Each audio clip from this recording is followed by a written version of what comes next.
Welcome to the Slavic Bestiary. Here I will tell you about the worst beasts and demons that have been living on the Slavic lands for centuries. Wild Hunter, a penitent soul who, in the guise of a mounted hunter, roamed the wilderness and forests at night with a pack of spectral dogs. If in the course of this hunt the spirit encountered some unfortunate person, he was able to severely batter or even kill him. Therefore, going out into the forest after dark, especially on a moonless, windy night, was considered a sign of incredible courage or extreme stupidity. Lejin, also known as a lel, is a creature resembling of a giant, proud antler or a mature doe. Beneath the animal shell, however, hid a cunning mind that was unfriendly to humans. Lejin, for example, could pretend to be wounded, deceive hunters for so long that they would get lost in the dense bush and be lost in it for weeks.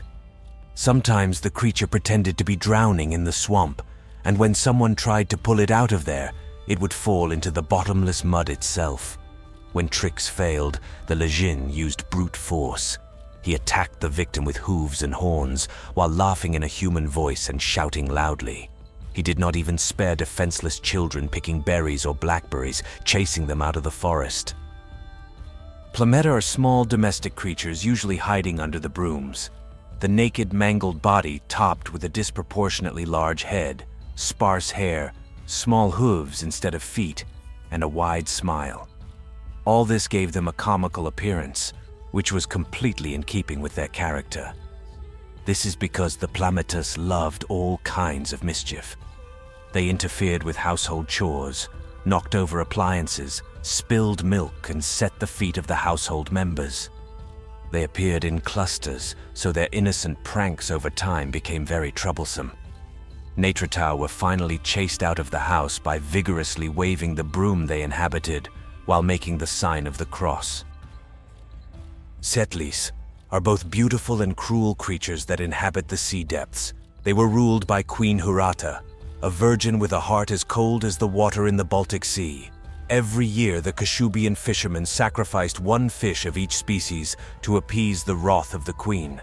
For there were times when, enraged by the lack of due tributes, the queen would release her subjects to go hunting.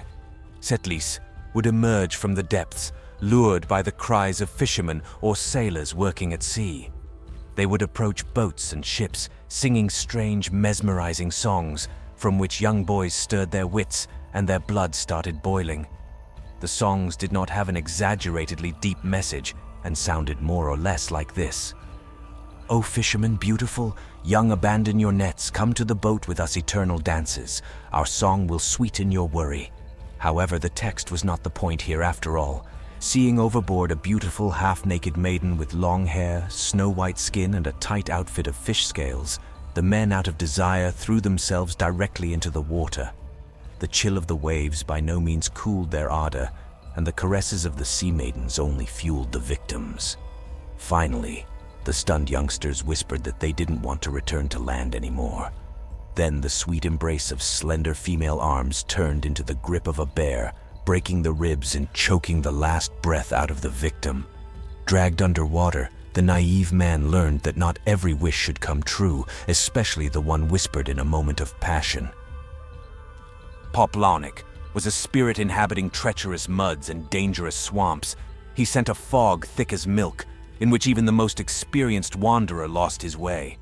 The demon was also able to emit light that resembled from a distance warm rays of a house and light streaming from the windows.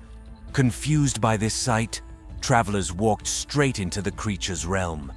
There the unfortunates wandered for weeks, bitten by venomous reptiles and snakes, and then died of hunger and thirst.